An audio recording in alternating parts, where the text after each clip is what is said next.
Hello students, am I audible to you all? Good morning everyone.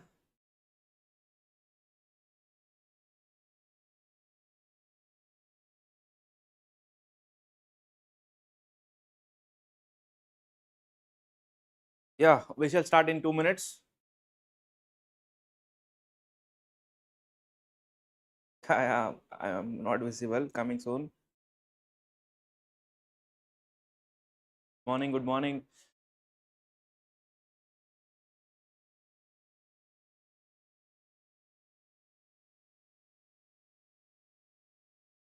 Okay, okay. So hi everyone, good morning.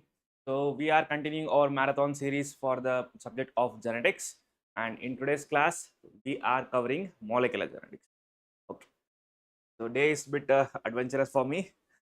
It was last night was too hectic. Preparing the PPTs takes a lot of time. Taking the classes doesn't take the time, but simplifying each and everything in a slides takes, it's challenging. Okay, can we start? Yes. Okay. Okay,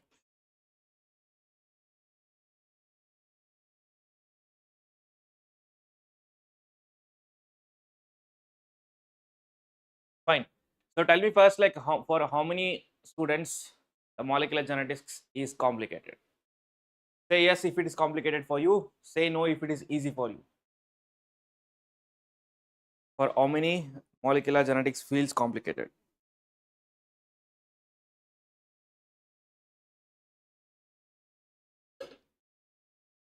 Yeah, I just woke up. I slept around 7:30 in the morning. So I had a 1.5 hour, 2 hour nap, and I just now I woke up. Little bit okay, complicated. So let me tell you one thing. Let me clarify this. Okay, see, molecular genetics, it's not that complicated to understand. For understanding the things, the mechanisms, the process, it's not that complicated. It's okay. But the thing is, BD has made it complicated bit.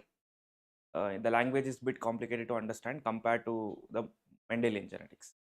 But what is tough? Remembering is the challenging task. Not understanding is not the challenging task in case of molecular genetics, but remembering everything. You might be knowing that you have to remember the scientists, its years, their contributions, plus proteins, the enzymes, the process, step by step things. That is what challenging is. So how will you do this? If something is difficult for remembering, what is the solution? Wow, not complicated for master batch students. Good. Okay. So if something is like difficult to in remembering, so what is the solution for it? The only solution is you have to revise it multiple times, or you have to do the rigorous revision. That's it. To all the students who are writing the exams in 2025, like in another 2 to 3 days, the only solution is like after watching this video, you will definitely feel that okay, the molecular genetics is not complicated. But the thing is, you have to remember. So how will you remember? You will remember by revising the things that I will give in the PDF. Okay, you can take this PDF. You know, like already like what to do to take the PDF. If you have already filled the Google form, then the in the same Google Drive link, the PDF will be added. But if you have not filled the Google form any time before, so please fill the Google form available in the description box after once the live stream ends. Then you will get this PDF, and this PDF is around like 100 pages. 100 pages is in terms of A4 sheet, it is like 25 to 30 pages. If I just convert this PDF into like a slide size to the A4 size, it is just 25 to 30 pages. So if you are able to revise 25 to 30 pages for at least twice or thrice, that is much sufficient for the exam. Okay, fine. Yes, revise again and again and again. So I would I would say that like after watching this video, I want you people to comment once the live stream ends, like if the molecular genetics felt easy. I want to know, like I want to see and know like for how many it would be easy once I teach this subject. Anyhow, like I have taken a lot of feedback from the previous year, this year. A lot of students have said this, but on a live stream, on a marathon sessions, I want to know like for how many I can make this subject easy to understand. Okay, let's get started. What we are going to cover in this class. So in today's part, I'll take this molecular genetics in two parts. I don't want to complicate it. So in the part 1, which is this video, which is this class, we are going to start with genetic material. So we'll talk about organization of genetic material. Next, we'll talk about the replication part. And next, we will talk about the gene action 1, which is regarding the biochemical reactions, genes. And next, we will talk about the transcription. And the last part, we will talk about translation. This is what we are going to cover. Then apart from this, what is left that I'm keeping for the part 2? So the leftover things will be obviously the regulation part, and the second part will be the transposable elements and the mutation part. This is what I'll be keeping it in second part 2. So what is not required from the BDC to be read? I have told you this several times even in the video. So no need to go for the molecular techniques in biology. You can skip it completely. And also like genome maps is not required. You can skip it, or else like apart from whatever I have mentioned here, you can skip everything from the PDSync molecular genetics part. Okay, if you do it, already like 50% of the things you feel simpler. Rest 50%, it's my duty to make it simple. I'll try to do it. Okay, so molecular genetics. Let's start. So what is genetics? Genetics, you know, it is study of what? Heredity and the variation. That we know from the Mendelian genetics, from the laws of Mendel. Okay, next, there was a new branch of genetics that came into existence. How this branch of genetics came into existence? Because of discovery of what? Because of discovery or description of, yes, anyone? Genetic material. What exactly? The structure of genetic material. Who did this? You know, it's Watson and Crick, and it was in the year 1953. So it was because of this event, because of this ingenious event where the entire structure of DNA was described. Because of this event, there was a birth of new branch of genetics, which we call it as molecular genetics. So what do we study under molecular genetics? Molecular genetics is a study of DNA and RNA, which are the genetic material, plus also the various cellular processes like the replication, the transcription, the translation. Not only this, plus also the its regulation part, and the we can say collectively that various cellular activities. This is what exactly the molecular genetics tells us about, and this is what we read from the molecular genetics. Okay, so how this started? This started with the discovery of, I told you, the structure. But before the discovery of the structure, the genetic material was not yet discovered. From the 19th century, what we knew, we were only aware of what? The Mendel laws, right? So we were aware of the Mendel laws, which stated about the law of segregation and law of independent assortment, which mainly talked about the factors, or what do we call, genes, that pass from generation to generation. But we were not aware of like where are these genes like physically located, and what is the exact genetic material which will be passed on from generation to generation. So if I have to say something to be genetic material, then it should compulsory have three different functions. Can you just tell me like what are the three different functions it should have? The first function would be like genetic function, and second function it is the phenotypic function. Third function it is evolutionary function. So what is genetic function? That means it has to store the genetic information for the traits, for the expression of the traits, and it has to replicate the same genetic material. So this is what the genetic function means. Next, the phenotypic function. It has to it the genetic material should have the ability to express itself and show the phenotype, or express itself into a trait or a character. So that's what phenotypic function means.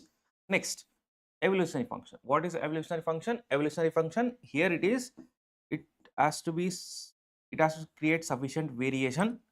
It has to create sufficient variation from generation to generation so that the organisms evolve from generation to generation. Okay, so these are the three different functions the genetic material should have, the characteristics things that it should have. The same thing I have mentioned here. Next, what are the properties? The properties are again what I told you before, that are more or less related to this three different functions. So please make sure that you have to go through this entire properties. It's very important for all of you.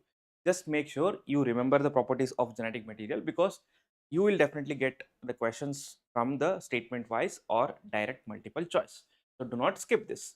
Whatever is there, I have already explained in brief in the previous slide. So next thing, so we got to know about the characteristics of genetic material. So next important question was for the identification. So what exactly is the genetic material? So now identification. Identification of genetic material, the actual race started from 1920 and it ended in which year? It was in 1953.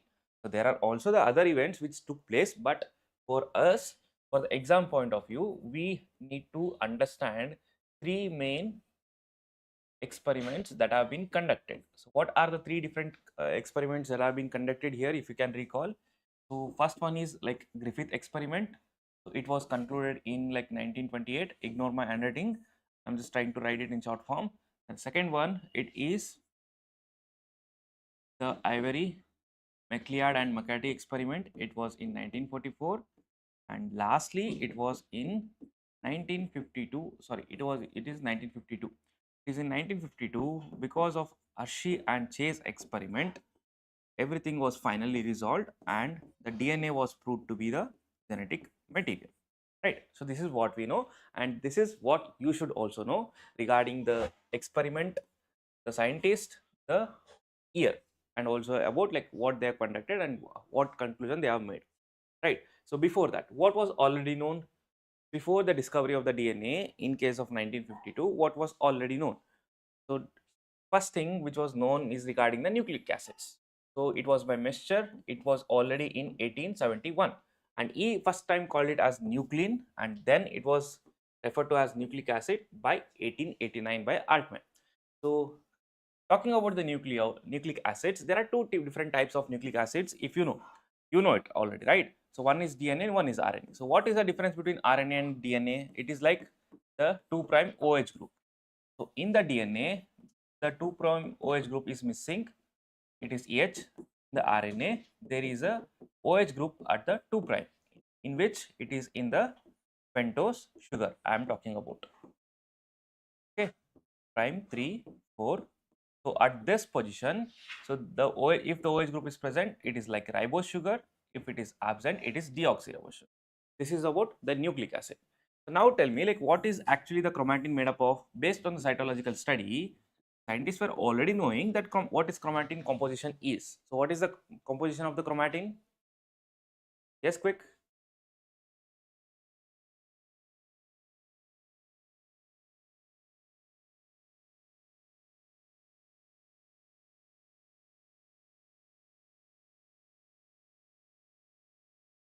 What is the composition of the chromatin? Only protein?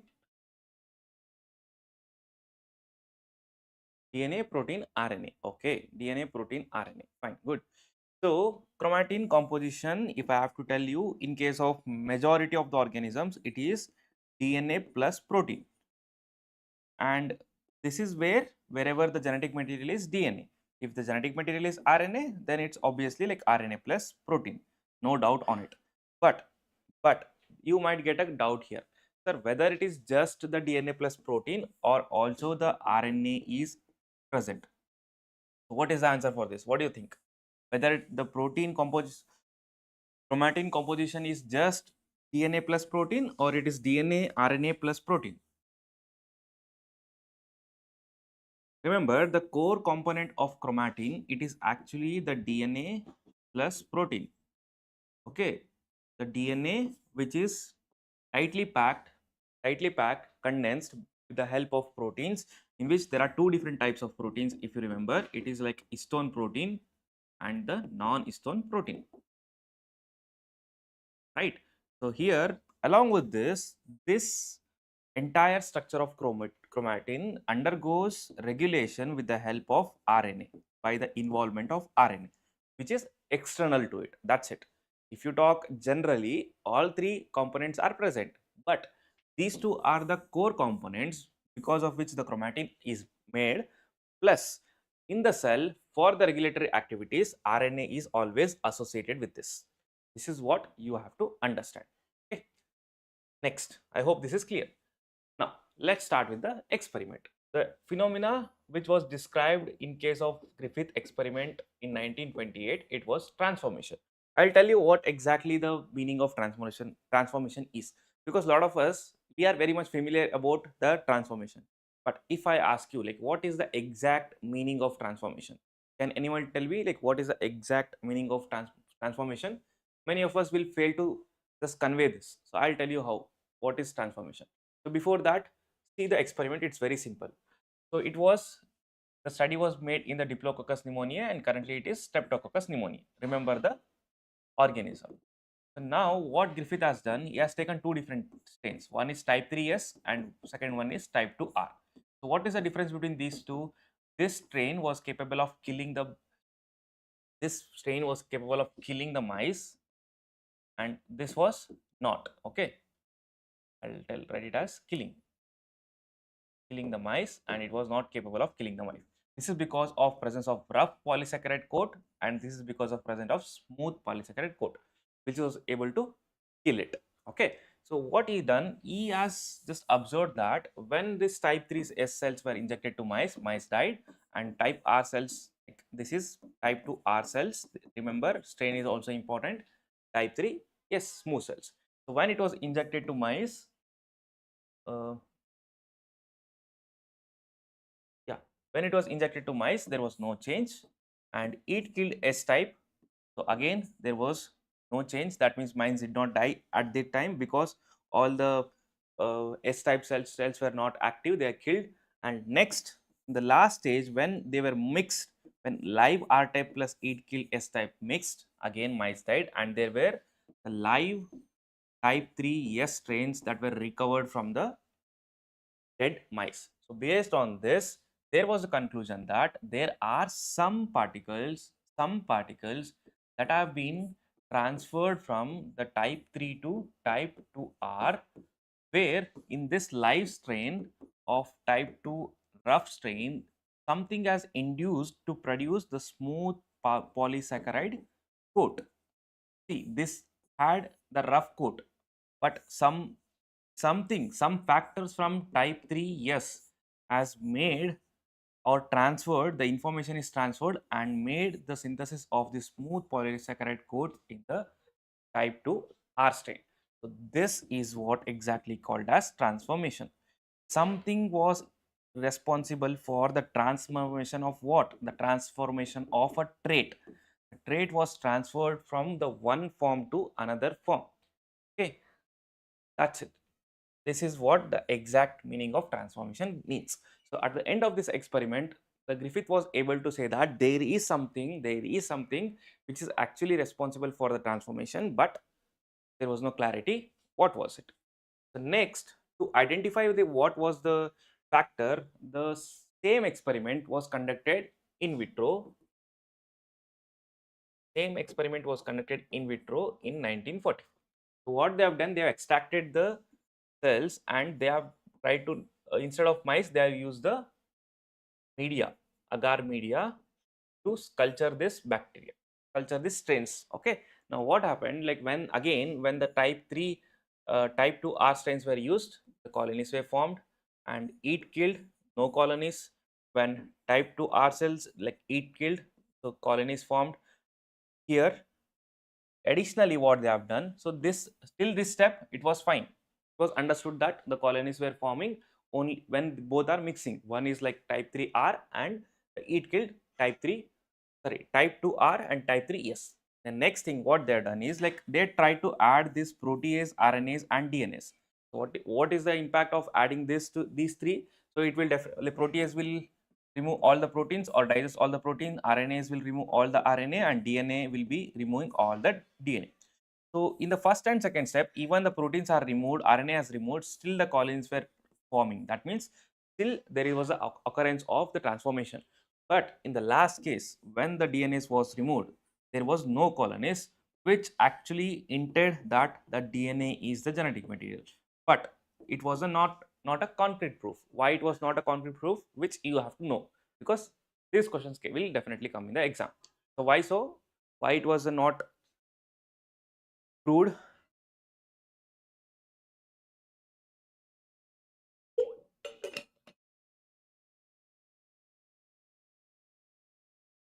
Even though, like, from this experiment we came to know that DNA might be the genetic material, it is because of the reason that this extract, the last extract or the extract from the above, it was not very clear that whether the, even though treating with these enzymes, it was not a pure extract.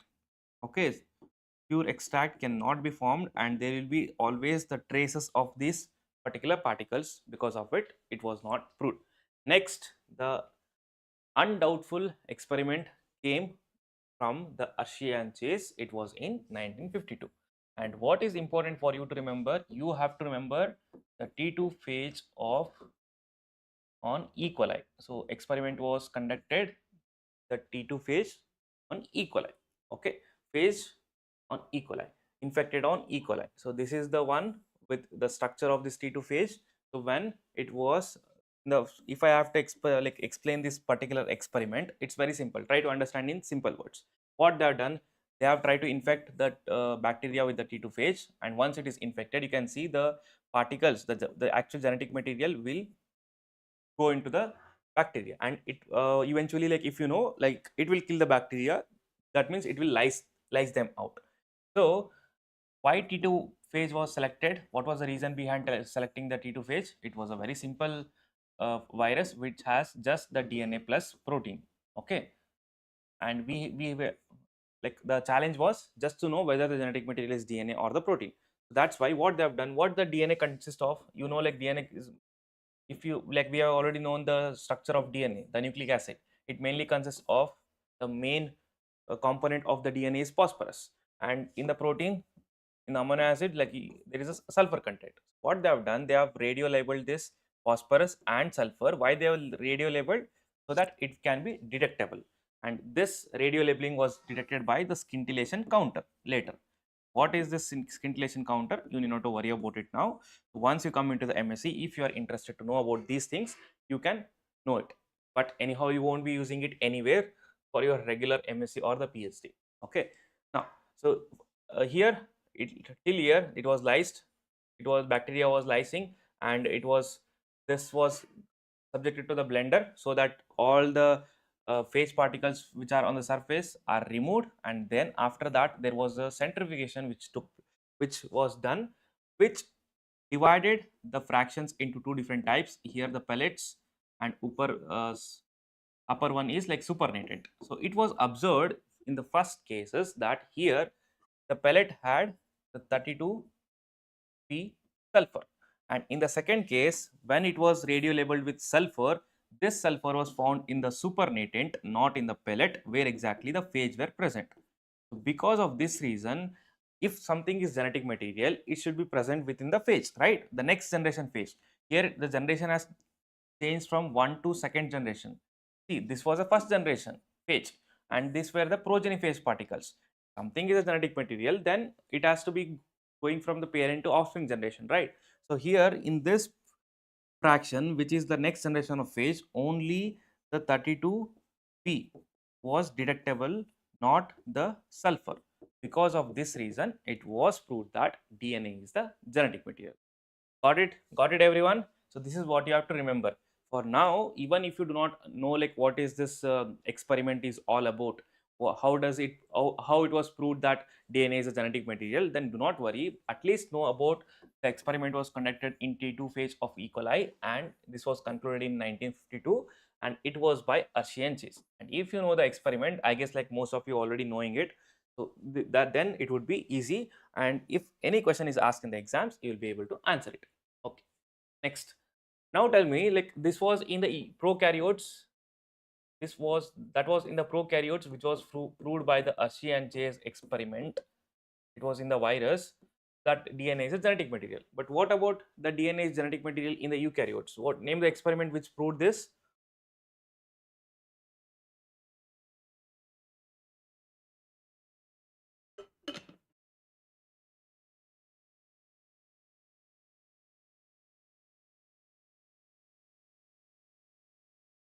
Name the experiment which proved the DNA to be genetic material in case of eukaryotes. If you, yes, if you remember, quick.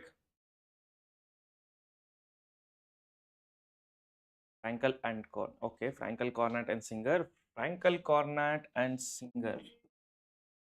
Conrad and Singer. So they actually described or they discovered RNA is a genetic material, which I'll be talking in the next slide. So what about Tyler in Vicia FIBA? It is related to the replication. So this is where like most of us will be confused. So do not get confused with the experiments. You have to know it thoroughly. If you have to know it, you have to connect the things. The first thing we got to know about that it was in the virus T2 phase, which infects the E. coli. The DNA was proved to be the genetic material. And how the proof came for the eukaryotes, since you know that in the conducting the experiments in the eukaryotes is not that easy when it is compared for the prokaryotes or the virus. And whatever evidence we have, it is like indirect evidence. How indirect?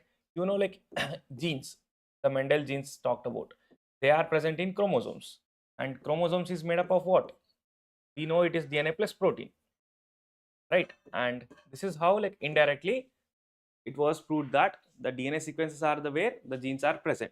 Similarly, there are other evidences too, which are like indirect evidences, which says that DNA is a genetic material, and this is actual evidence that we have for the eukaryotes.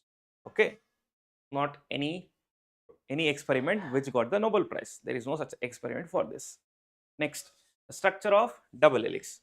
I think I skipped the RNA part. RNA part. Yeah, RNA is here. Fine. Okay, next thing. Okay, DNA was discovered to be genetic material, but it was known that all organisms do not contain DNA as a genetic material. Mainly viruses have the RNA as a genetic material, right? So how like it was discovered? It was discovered from the TMV, tobacco mosaic virus, and it was by Frankel, Conrad, and Singer. It is not Ringer, it is Singer. Okay, and it was in 1957. So how it was discovered? This is actually very easiest experiment to be understood. See, there were two strains of TMV, strain A, strain B, and the speciality of this strain is each strain gives the particular symptoms. The pattern and the symptoms provided by this each strain, the different strain is different. So what they have done, they have like isolated the two different strains. First thing, they separated the RNA and the protein of the strain, and for the RNA of the first strain, they added the protein of strain B, and they allowed to infect. Checking the infection pattern and recovering the live TMV from the sample, they saw like what is the actual composition of this strain. So here they observed that whatever was the RNA, it was actually reflected in the progeny strains. And here the RNA B, it was again B, not the protein part. When the protein was added from the other strain, that was not actually reflected in the progeny generation. It was the RNA which reflected. Based on this, it was proved that RNA is the genetic material in this case. This is how much simple it is. Fine. Hope this is very much clear to all of you. Tell me yes, like if the things are clear.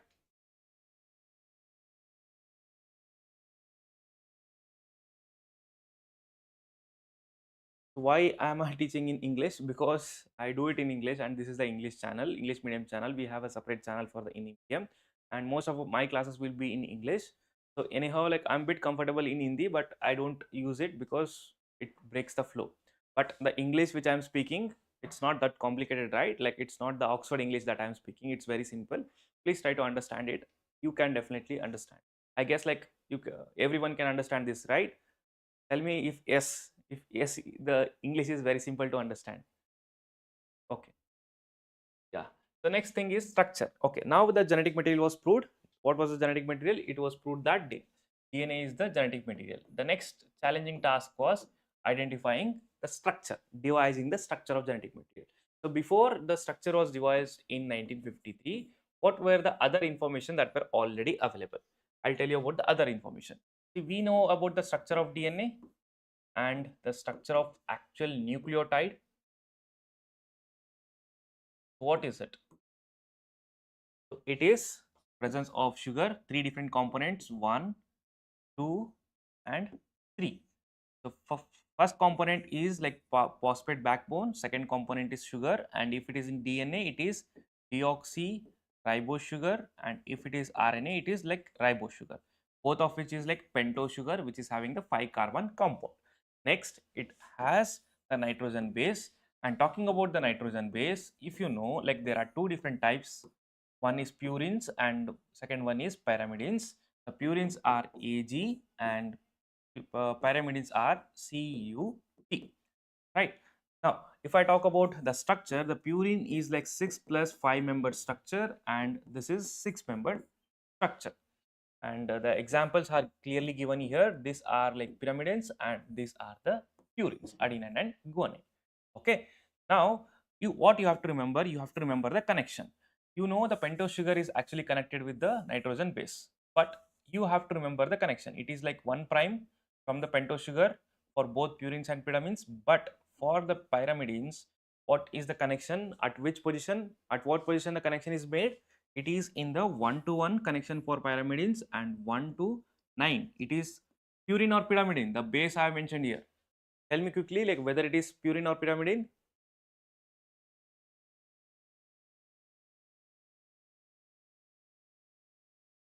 Okay, fine. I'm happy that some new student has come into the platform. Okay, good. So it is purine. Why it is purine? It is like 5 plus 6 membered structure. Okay, and you have to remember from the exam point of view, you have to know the bond where it is taking place. It is 1-to-9 for the purine, and for the pyrimidine, it is 1-to-1. So this information, this was the first information, which was a structure of nucleic acid that was already known. Okay, before discovering the structure of DNA. Next thing, Chargaff. Next thing, what was known regarding the genetic material which is DNA? It is about the pairing. So Erwin Chargaff, if you know, like he has given some parity rule where he explained that the composition of A is such that it will be always equal to T in its opposite string. Like if you know the DNA is double stranded, before knowing that it is double stranded or multi-stranded, he predicted that the composition of A is equal to T and the composition of G is equal to C. So this is what the first parity rule tells us. And he also gave the second parity rule, which says that the A is approximately equal to T in a single strand, and the C is actually equal to G in a same strand. He's not even talking about the two different strands. Even in the single strand, in a one strand, A approximates to T and the G approximates to C. This is the second parity rule. And there is third and fourth rule, which is GC and cluster rule. GC rule you might be knowing, cluster rule also you might be have heard about it, but the things are not very much clear.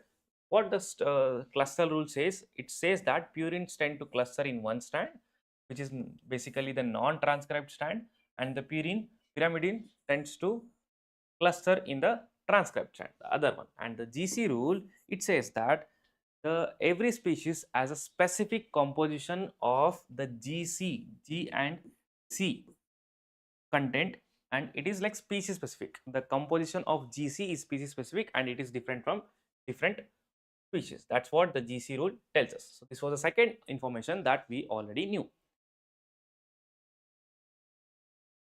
I asked for Pawan, not for you, not for Amir. Like I know, like you, I know you already. Fine. The structure of DNA double helix.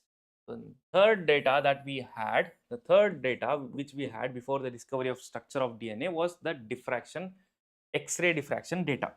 So what this particular data is very important to devise the structure of DNA, because it told mainly that actually DNA is not linear or straight. It is actually in the helical in nature, and it is not a single strand, it is a multi-strand molecule. And it also gave us the diameter of 22 angstrom approx, and it is told that the group is actually spaced at 3.4 angstrom, and the repeating units are present at every 34 angstrom. That is, like, for every turn of helix the length is 34 angstrom, and the distance between the base pair is 3.4 angstrom.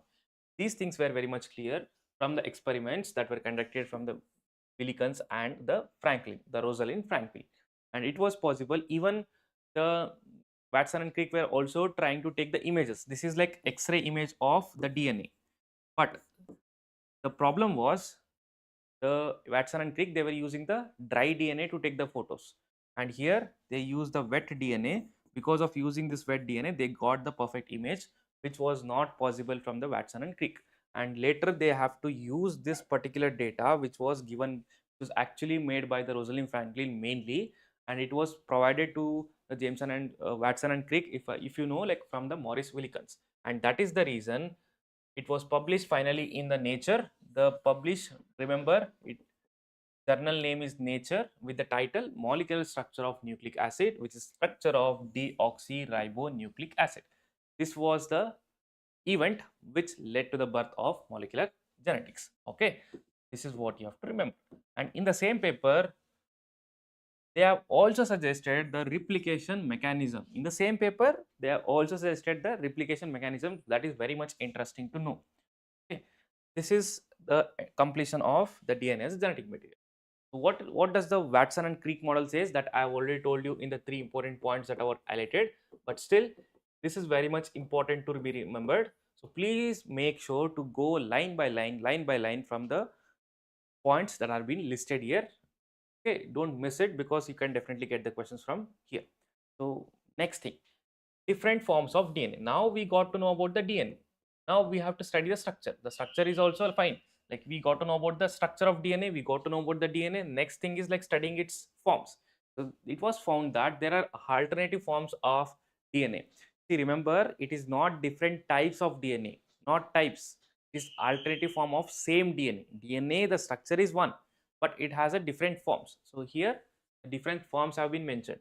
The main form which was described from Watson and Crick, the structure was given, it was from the pDNA.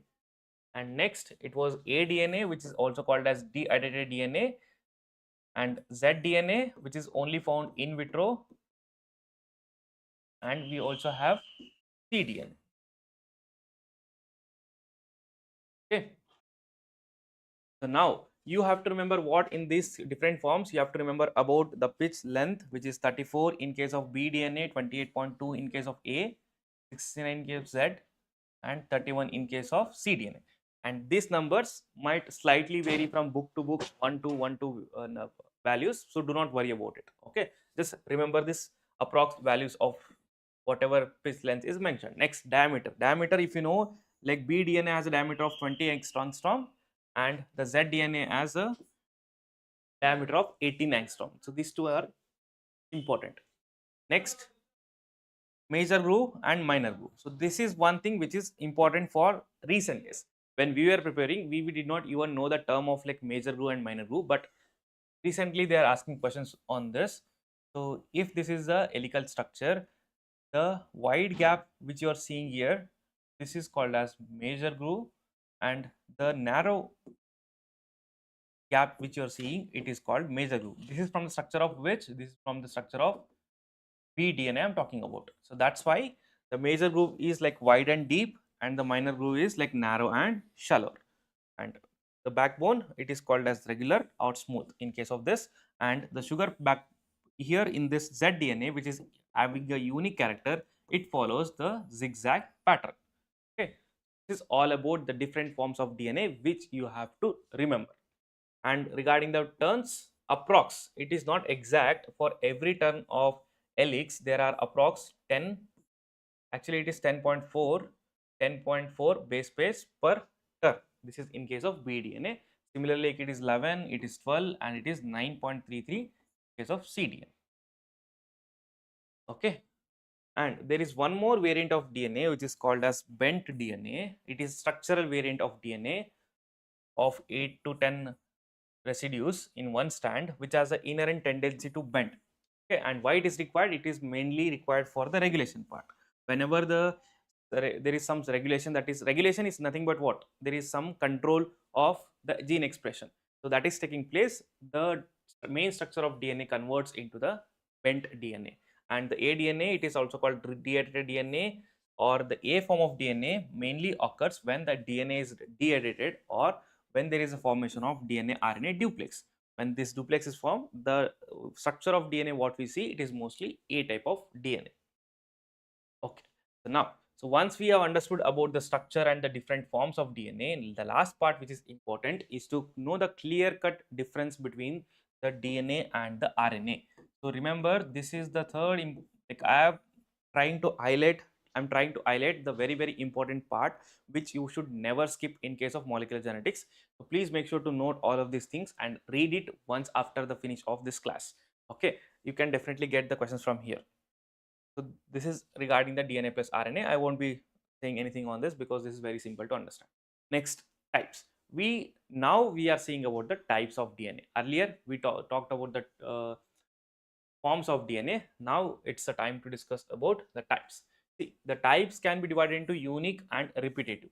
So what is unique DNA? Unique DNA, as per the name says, it is like unique to itself, and it is present in a single copy per genome, and only 8% of a genome in case of rye was comprised of the unique DNA, and the rest. And next, all genes present in the unique DNA are represented here, and this unique DNA, according to estimates, only 1 to 2% of the genome is expressed, which is from the unique DNA. And this is concerned with the non-repetitive part, where the stretch of information is not actually repeated within the entire genome. That's why the name unique DNA. Next, the other type we have is the repeated DNA, where the sequence of information is actually repeated multiple times within the genome. And again, this repeated DNA can be divided into two different types. One is highly repetitive and second one is moderately repetitive. In case of highly repetitive, you have two important point that you have to remember, which is like mini satellites and the microsatellites. Remember, highly repetitive DNA, it is called as satellite DNA. Okay, and this is again divided into mini satellites and the microsatellites. Micro is the smallest one. Remember, micro is the smallest one and mini is above that. So example for the mini satellites is the telomeric DNA, where the repetitive sequences are present, and the example for the microsatellites are variable number of tandem repeats. And what is the location of this? So this DNA, microsatellites, they are dispersed throughout the chromosomes, and this is mainly present in the telomere. Remember that mini satellites are found in the telomere region and the microsatellites are found in the dispersed throughout the chromosomes. And the examples, try to remember the example also. Next, we have the moderately repetitive DNA, which makes about the 20 to 80% of the complete chromosomal DNA in case of eukaryotes. If I ask you the prokaryotes and prokaryotes have the repetitive DNA or not?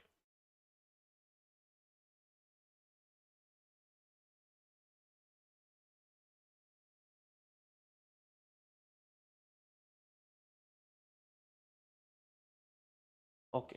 So remember, like most of the DNA that is present in the eukaryotes, it is unique DNA, because already the DNA which is present in the prokaryotes, the size of a genome is very less. It has no space to accommodate the highly repetitive part. That's why most of the DNA that is present in the prokaryotes is the unique DNA. Next, so again, talking about the mRNA. mRNA can be also divided as two different types. What is mRNA? If you have, like, anyhow, like we'll be discussing in the upcoming slides, but whenever there is a transcription of the information that is taking place from the DNA, the mRNA is produced, right? So this is the one. So there are again two different types of mRNAs. One is abundant mRNA and second one is scarce mRNA. Abundant mRNA that are present in the many copies. Care mRNA, they are present in the limited copies.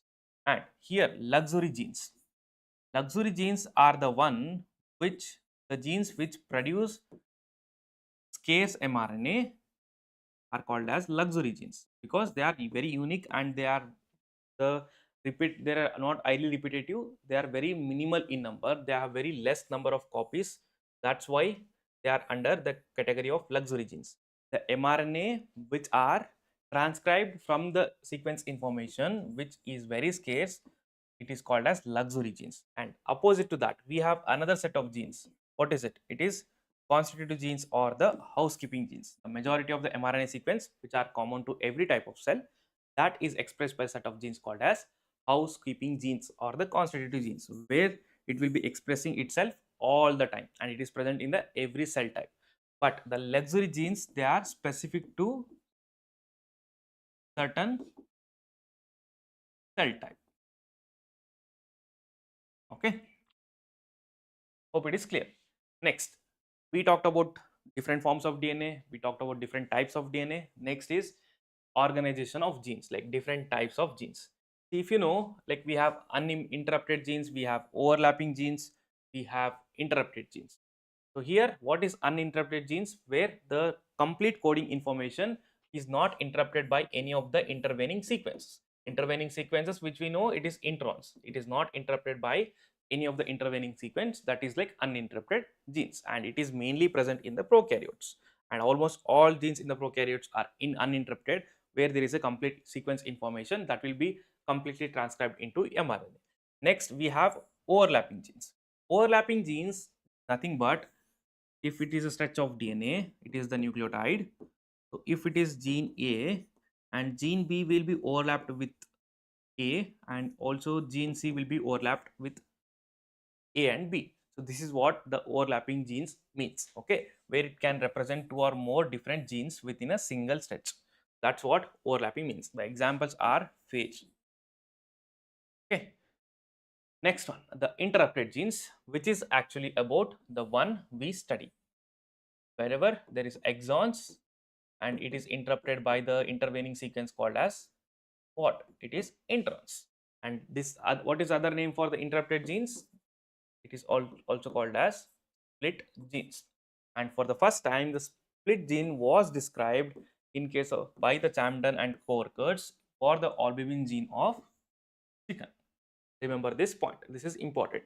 The interrupted genes or the split genes, the both are same. Do not get confused. Which has the exons and introns, intervening sequences. It was first described in case of albumin gene in case of chicken. And the word, the term intron, which is derived from the meaning that intervening sequence, was given by Walter Gilbert. And the interrupted by the introns. So these genes were discovered by Sharp and Roberts. So from these points, what is clear? First thing, interrupted genes is from Phillips and Philip Sharp and Roberts. And next thing, the term intron was given by Walter Gilbert. The third thing, the description of the first split gene was done in the albumin gene of chicken by Chamden and co-worker. Okay, and the mRNA which is produced from the DNA, it is called as what? It is called as primary transcript. Once it is processed, it is like mature mRNA. So the main features of the split genes, you should be knowing it. It consists of the exons, it consists of the introns, and exons are the one which are the functional parts. Introns doesn't have nothing to do with the function, that will be spliced out later. And next, there is one more category called as alternate genes, where if in case, if I say that this is exon and this is intron, this is exon, intron and exon in certain stretch of DNA. But if this exon can act as intron too, if this intron can act as exon or intron too, so if there is alteration here, if there is any alteration where the same sequence can act as an exon or an intron, that is under the category of the alternate genes, as the name itself suggests. Next, we have one more category called as pseudogenes. So now you might be getting two words in your mind. One is pseudo alleles and next one is pseudogenes. Can anyone tell me like what is the difference between the pseudo alleles and The pseudogenes, what is the difference? Whenever we get the two terms which are similar terms, we always get confused.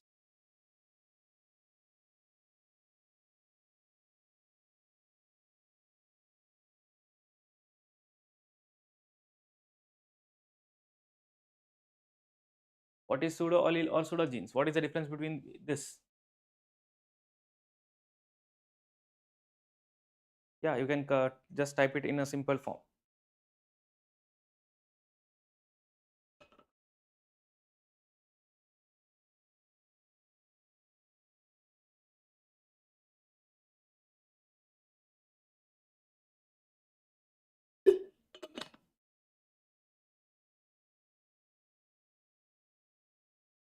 Present close to each other, pseudo allele, the present in different genes, pseudogene, non-functional.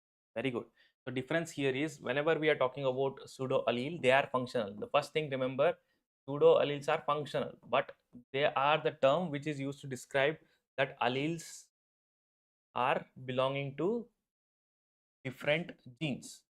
They look or they nature wise they feel that they are similar, but they are actually from different genes. That's why they are called as pseudo alleles. They feel like similar, they look like similar, they behave like similar, they behave like same allele, but they are different. That's why it is pseudo allele, but they are functional. But whenever I talk about the pseudo genes, they are not functional, they are non-functional. They are like non-functional variants of the functional genes. Okay, and why they have become non-functional? Because of like mutation.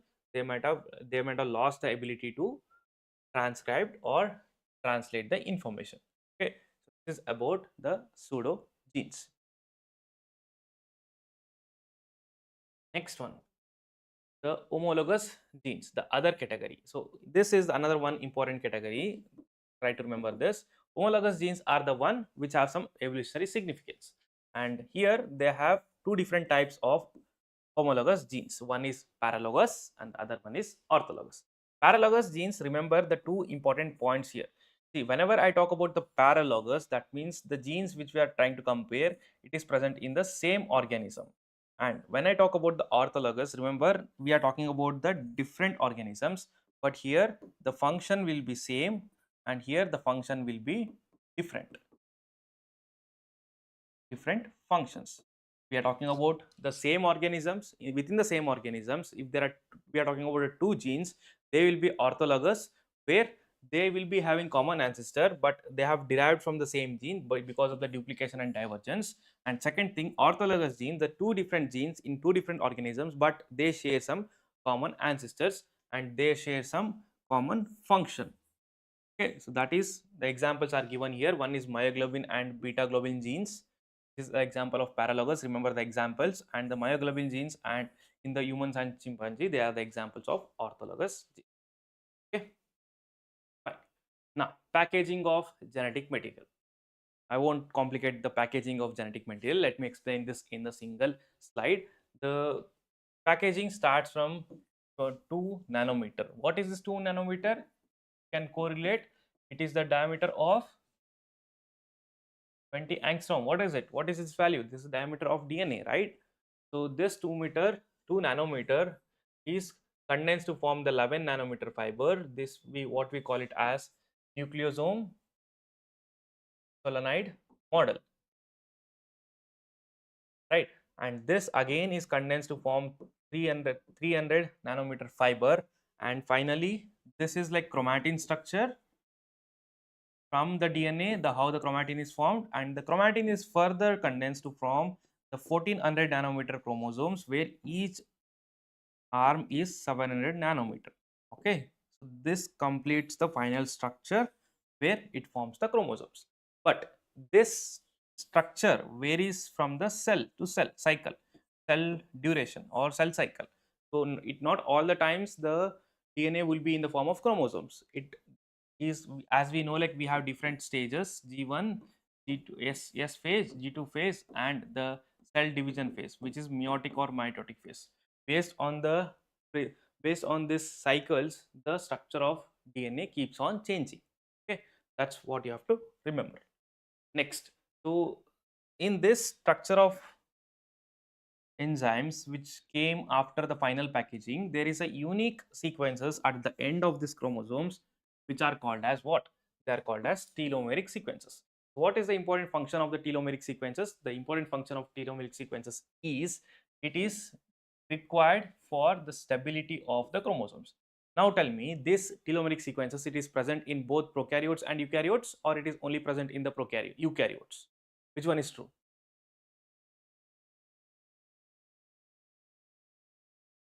Yes, quick. Good that students are answering the question. Yes, it is only present in the eukaryotes. If I ask you why, like why it is only eukaryotes, not the prokaryotes, because the prokaryotic DNA, it is circular DNA, it doesn't have any ends. So in the eukaryotes, the ends are present, which should be stabilized. So because of this, there are unique sequences called as telomeric sequences, which are like 100 to 1000 repeat sequences, which are having the consistent sequence of TTA triple G. Okay, and these are generally the G rich regions which are like loop like, they are formed as a loop within the ends, which gives the extra stability, which is called as T loop.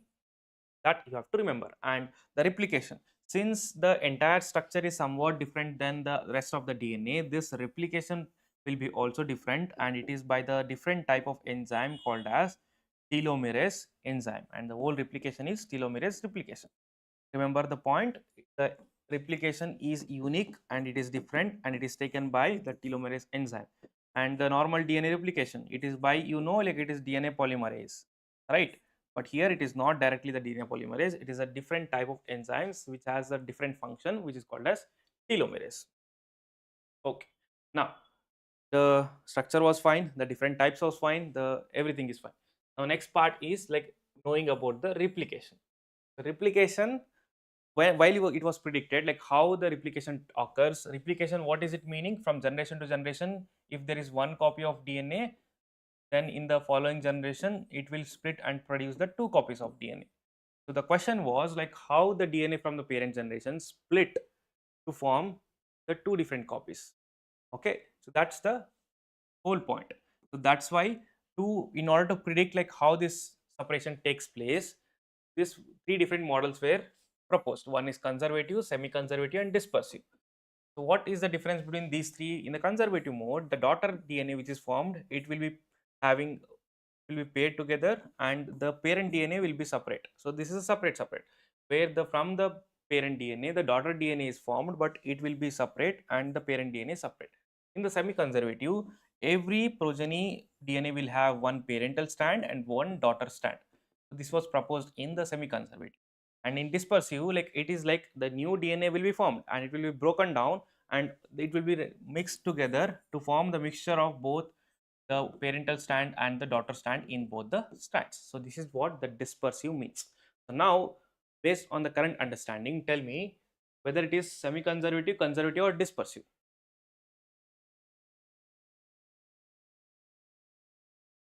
Whether it is conservative, semi-conservative, or dispersive, according to the current understanding. Okay. Sana is asking about holocentric chromosomes. Can anyone tell me like what is holocentric chromosome?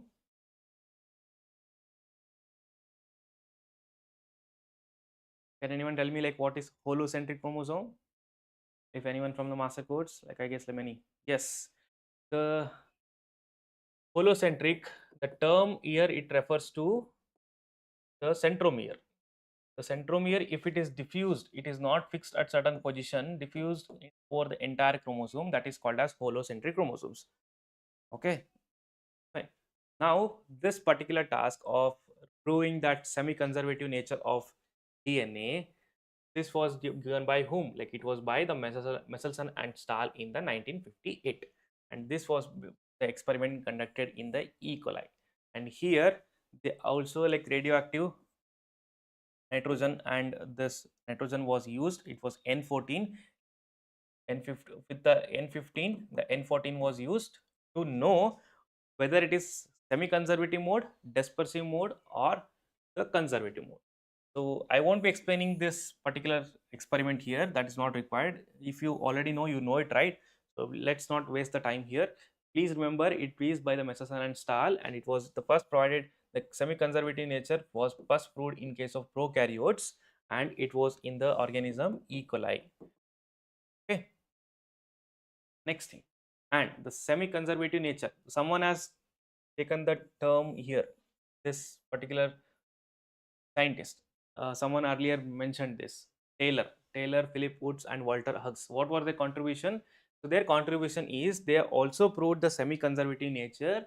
Earlier, Messelson and Stahl, they proved it in which, whether it is in prokaryotes or eukaryotes, they proved it in prokaryotes. But before them, actually, it was first time the evidence was provided by this scientist. It was in the eukaryotes, but this was not actually considered as the concrete evidence. And the soon after this event, next event which was taken was the Messelson and Stahl experiment.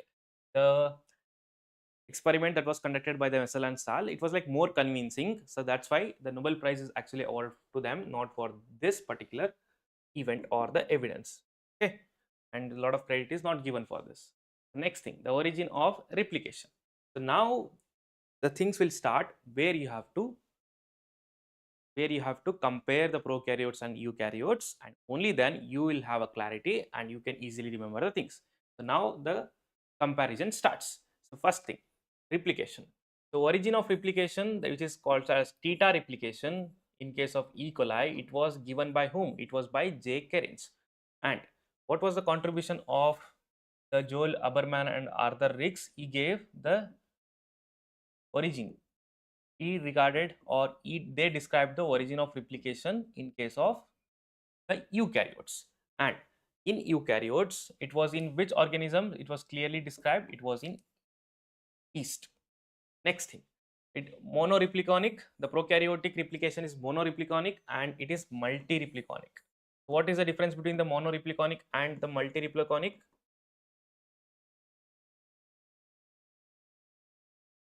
What is the difference between the mono and multi?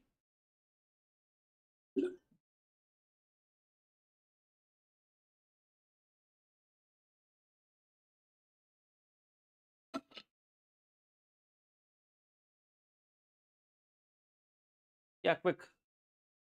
Single origin of replication, and there is a single origin of replication which is described as ORIC. So this is having 245 base pairs, and from this single origin of replication, the replication starts and ends. But when we talk about the eukaryotic replication, remember they have the multiple origins and the multiple terminus, where simultaneously at a multiple stretch of chromosome, since the genome size is very huge, so there will be like multiple replication process that is simultaneously taking place in case of eukaryotes. That is the one important point. Next, the bidirectional. Both in prokaryotes and eukaryotes, the replication is bidirectional, if you remember. So it takes place in both the direction. Goes this ways and it also goes this ways, and this is true for both prokaryotes and eukaryotes. Next, here the sequence which was characterized, it was around 245 base pairs, which were again divided into two different types. One is like 13-mer sequence and other one is like 9-mer sequence. 9-mer sequence is like 9 base pair repeat sequence which are present in the 4 different copies, 4 copies, and 13-mer sequence were present in the 13 sequences are repeated 3 times. Okay, remember 3 13-mer sequences were repeated 3 times and 9-mer sequences are repeated 4 times. This is important for you, the description of this origin of replication. Okay, and I have mentioned something, autonomously replicating sequence. Similarly, like the description of origin of replication was made in case of yeast. It was found that it is in this region, autonomously replicating regions, which is present in the origin site, and this is described in case of yeast. This is what you have to remember from the prokaryotes and eukaryotes. Next, talking about the termination. Termination, how the termination, see, we have understood like the replication occurs at a specific site called as origin, right? From there it goes bidirectionally. Elongation is fine, it's understood. But what about the termination? The termination is because of the TUS gene product, which recognizes certain sequences called as TER sequences. Both of them starts with T. Remember it. It is TUS gene products. the protein which goes and recognize the ter sequences which are present where the termination has to take place. Because of this recognition, there will be the termination. And the approx duration of the prokaryotic replication is, it is like 40 minutes. The generation time or the replication time is like 40 minutes. And the theta shaped, it was as I told you, like it was described by J. Kerritz. What about the eukaryotic termination? Like how does the termination takes place in case of eukaryotes? What do you think?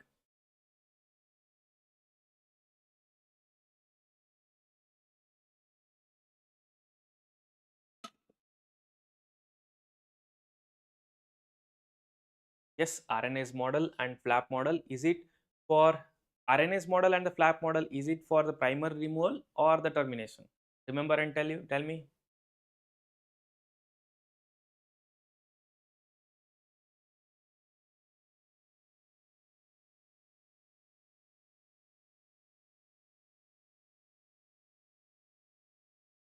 Termination in case of eukaryotes.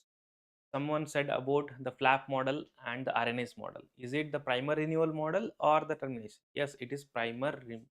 I want you to comment this termination of the eukaryotes.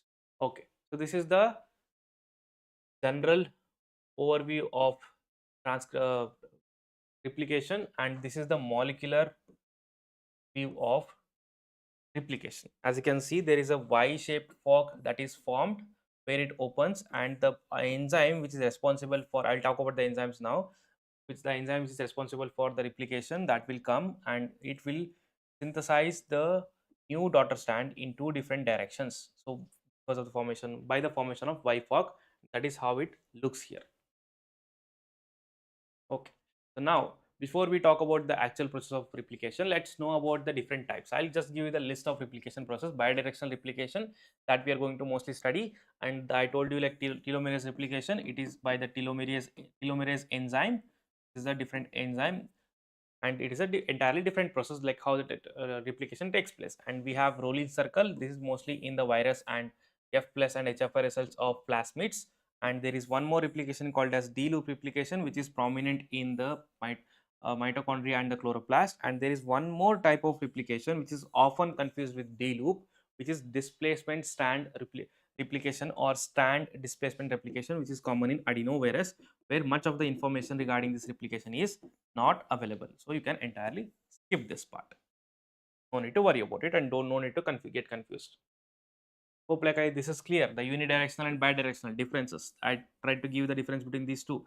Whether the prokaryotic and eukaryotic is bidirectional, unidirectional. If it is asked in the exams, I hope like you will be able to answer that. Both prokaryotes and the eukaryotes replication is bidirectional. It's not unidirectional. Bidirectional, what does it means? It goes in the both the direction from the bubble. Wherever the bubble is formed, the Y fork is formed. There is like Y fork which looks like this. The Y fork, actually in the books it is only mentioned in the one direction, but the actual Y fork look like this. Okay, it is in the both the direction the replication is taking. Hope it is clear. And the replication takes place in which direction? It is like always 5 prime to 3 prime direction, only the single direction. Next, let's talk about the enzymes. Enzymes are the one which are like mostly confusing. We always get confused with the enzymes for the prokaryotes and eukaryotes. That's why I listed it in the tabular form.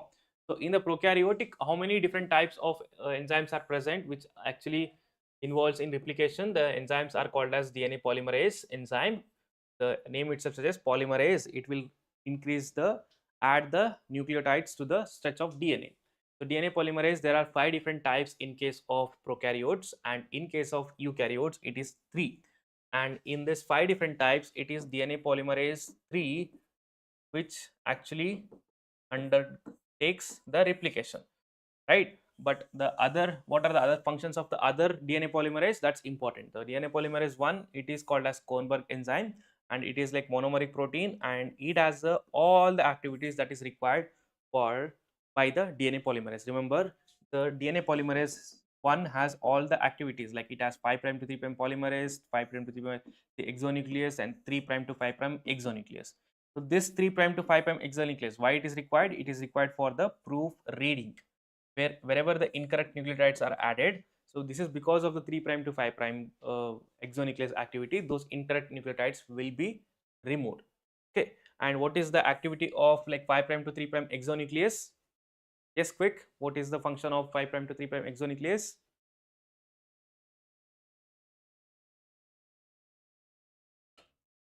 Yes, I told you proofreading is from the 3 prime to 5 prime activity.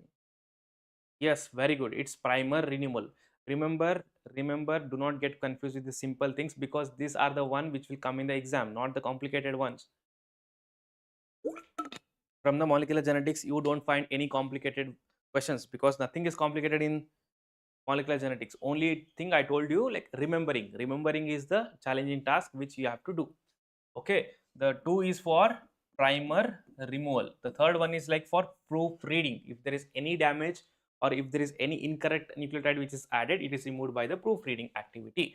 And it was found that this DNA polymerase 1 enzyme can be divided into two different fragments, and when it was divided, when it is separated or two fragments are formed, it gives like large C terminal, which is called as clino fragment, and the small N terminal fragment. And the large segment has both 5 prime to 3 prime polymerase and 3 prime to 5 prime exonuclease activity, and here this has the 5 prime to 3 prime polymerase plus 5 prime to 3 prime exonuclease activity. And here DNA polymerase 1 having the 5 prime to 3 prime polymerase activity. Why it is required?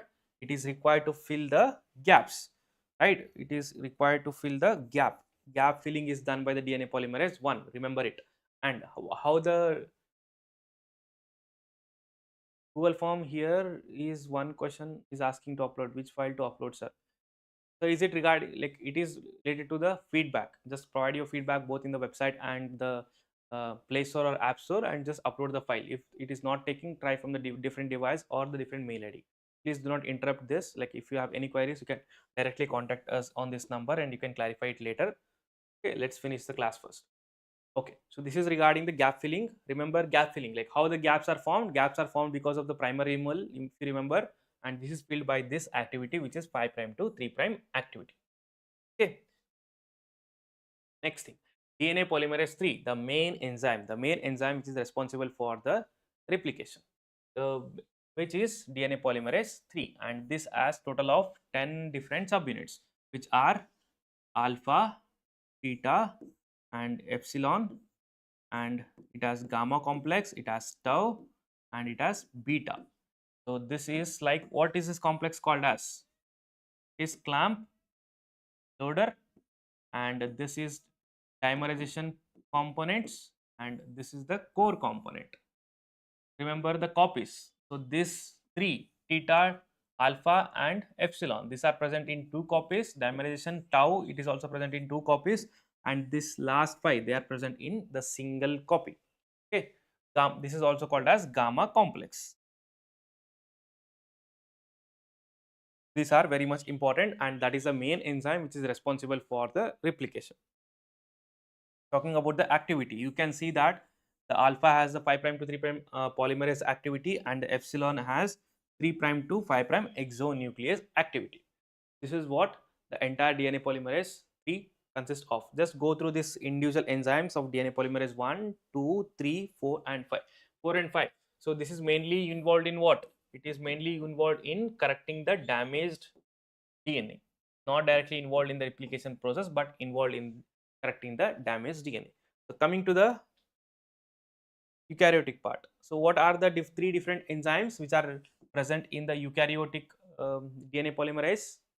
These are the 3 different eukaryotic DNA polymerase: alpha, epsilon, and delta.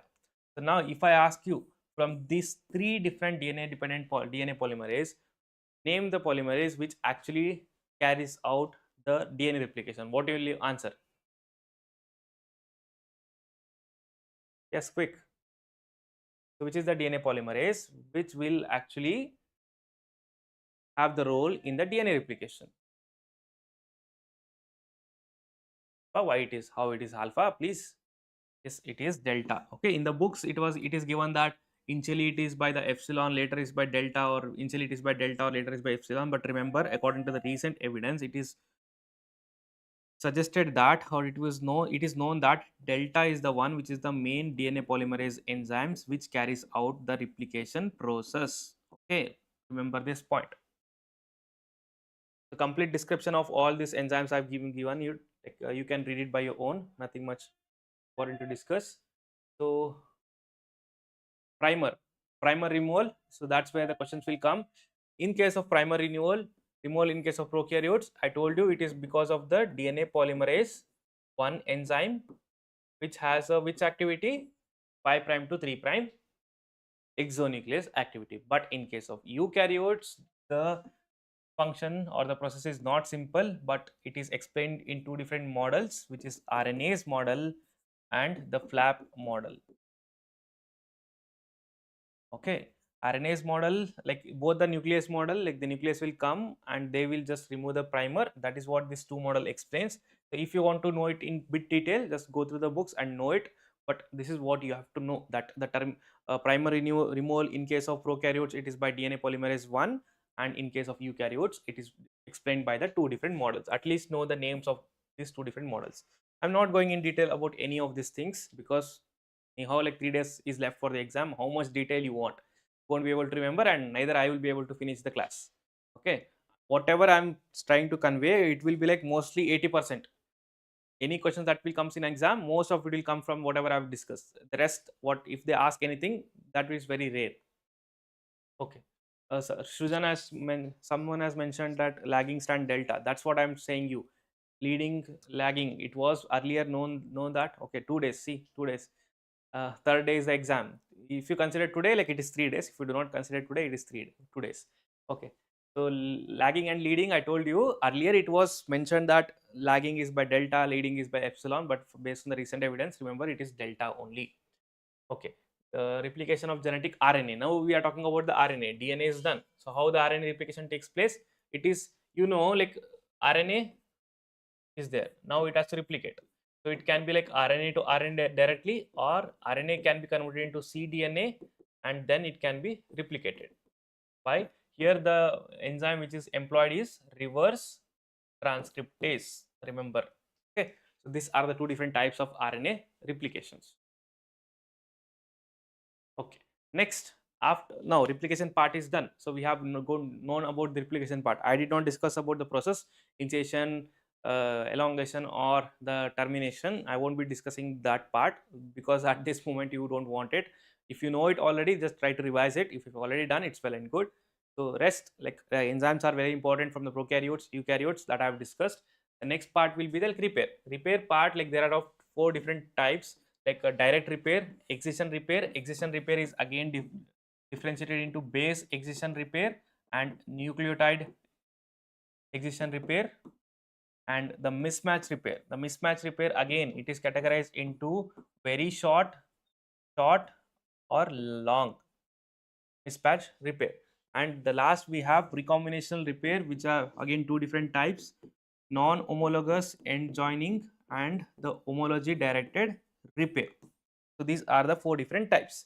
And if I have to talk about these 2 different types which are important, non-homologous end joining consists of involve some of the proteins which will help in the DNA repair process. But in the homology directed repair, it is based on the homology. There will be like again the complementary sequences that are being synthesized based on the use of template. As you can see, this is used as a template and the sequences have been synthesized, and this is used as a template and sequences have been synthesized. Later it has been cut. So this is mostly like based on the homology. These are 2 different types. Next, other than that, the most studied repair mechanism is SOS response. So what is this SOS response? In such, whenever the DNA is heavily damaged, in that case there is a response that is triggered in the cell, that is called as SOS response. How this response is triggered? There is a protein called as LEX-A protein. Remember, it's not complicated, do not feel it. See, LEX-A protein, this is a transcriptional repressor of SOS gene. See, what are these SOS genes? These are the genes which are responsible for the DNA repair when there is some extreme DNA damage that has been taken in the cell. So these genes have been repressed by the LEX-A protein. But whenever there is a huge damage, some signal triggers the REC-A protein, which induces the cleavage of lex A from the transcription from the SOS genes, and next, because of this cleavage, the SOS genes becomes active and they transcribe and translate, and that is how the damage is being corrected. Yes, replication initiation is by alpha. I am talking about the elongation process. Okay, good. Good to clear it. Fine. So alpha, epsilon, and delta I talked about. The initiation is by alpha, but the later elongation it is by the delta. Remember it.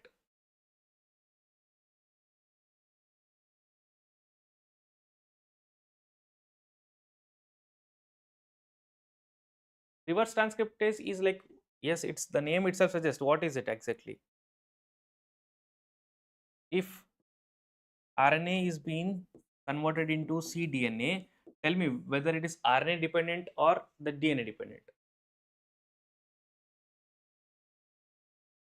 What is the confusion here? Like, yes, if RNA is being copied into the cDNA, whether it will be RNA dependent or DNA dependent.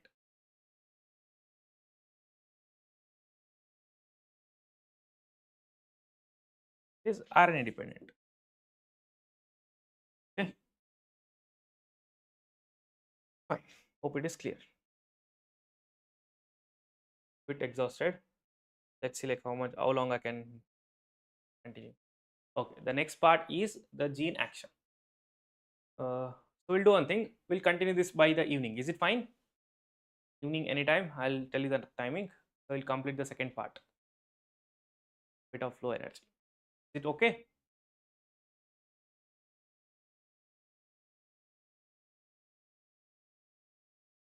Yeah. So just close your eyes and try to recall like whatever we have discussed till now. We started with the genetic material. So in the genetic material, we started with the experiment which started from the 1920 and ended till the 1952. It was Griffith's experiment, Ivory experiment, and the Hershey and Chase experiment. Talking about the organisms, in the Griffith experiment, it was Streptococcus pneumoniae, and in the Hershey and Chase experiment, it was T2 phase of E. coli, which helped in proving that the DNA is the genetic material. Once the genetic material is proved, the structure, before knowing the structure, three things were already clear. That one was the structure of nucleic acid, the second thing was it was Erwin Chergaff rule, and the third one it was the Rosalind Franklin and the Wilkins image, which explained that it is helical, the DNA is helical in nature and it is multi-stranded.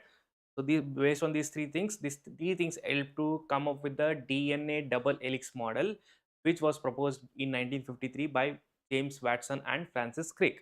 And next to that, we have replication. And before replication, we studied about different forms of DNA, which is like bDNA, aDNA, zDNA, and cDNA. You have to remember about diameter, the pitch length, and the length between the different base pairs. So this is, and the number of base pairs per turn, and the major groove and the minor groove. These are important from the different forms of DNA. And next we got to know about the unique DNA and the repetitive DNA. And in the repetitive DNA, we have moderately repetitive and highly repetitive. And in highly repetitive, there are again two different types. One is mini satellites, another one is microsatellites. Mini satellites, it is like example is like telomeric DNA, which is the repeated parts, and the microsatellites, it is dispersed throughout the chromosomes, and the example is V and TRs. Next, apart from that, like we got to know about the different types of DNA, which are uninterrupted genes, interrupted genes, alternate genes, and the split genes. So these are the different types of DNA. Next, genes that we have studied. Next, we come to know about the process of replication in the prokaryotes and the eukaryotes. We got to know that in the prokaryotes there are 5 enzymes, in the eukaryotes there are 3 enzymes, and in the prokaryotes it is DNA polymerase 1, and in the 1, 2, 3, 4, 5, in which like DNA polymerase 3 is the main enzyme which is responsible for the DNA replication in the prokaryotes.